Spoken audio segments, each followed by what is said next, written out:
Gaston Floss, l'homme politique le plus poursuivi sous la Ve République. Une dizaine de procès, 3 autres à venir et 2 levées d'immunité.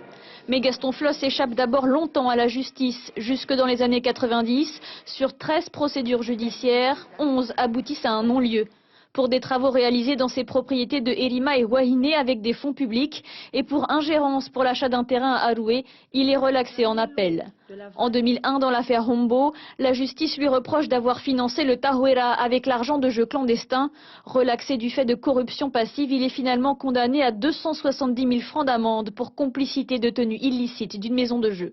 Pour sa déclaration de patrimoine, le député Floss ne mentionne pas son hôtel particulier parisien et un appartement, il est relaxé. Et en 2001, la Cour de cassation réunie en urgence à Paris à la veille des municipales le réinscrit sur les listes électorales alors qu'il en avait été radié.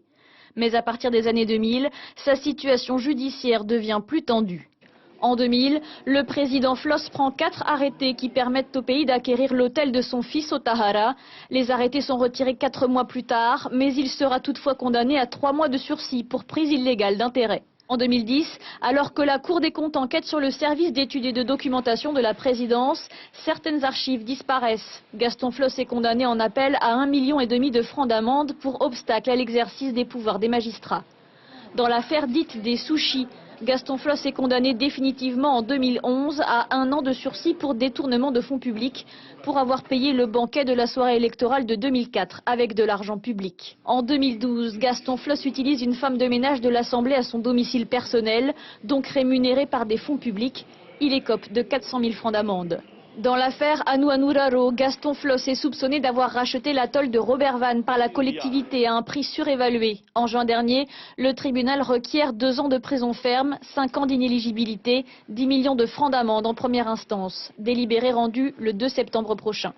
Retour à la case départ en revanche pour l'affaire Haddad Floss. Soupçonné d'avoir perçu des enveloppes en liquide de l'homme d'affaires Hubert Haddad afin de favoriser l'obtention de marchés publics, Gaston Floss connaît ses premiers jours de détention en 2009. Mais le procès est annulé le mois dernier au motif que les accusations sont trop imprécises.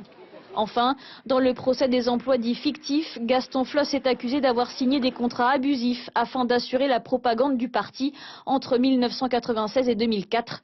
Il est condamné en appel à 4 ans avec sursis, 3 ans d'inéligibilité et 15 millions de francs d'amende. Et puis, il y a les procès en attente. Gaston Floss est mis en examen dans 2 autres affaires. Soupçonné d'avoir espionné ses adversaires politiques, ses maîtresses et un juge d'instruction jusqu'en 2004, il est mis en examen pour atteinte à la vie privée dans l'affaire du CED. Il devrait comparaître cette année. Puis, alors maire de Piret, Gaston Floss est suspecté d'avoir fait supporter l'approvisionnement de sa villa en eau par la commune pour un coût de 10 millions de francs par an. Il est mis en examen en février dernier pour détournement de fonds publics avec Édouard Fritsch.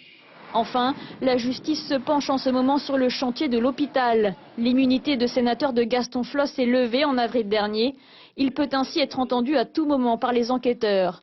La justice soupçonne l'entrepreneur Robert Bernu d'avoir cédé ses parts de l'hôtel Tahara à Réginald Floss pour un prix dérisoire en échange de l'attribution du chantier de l'hôpital.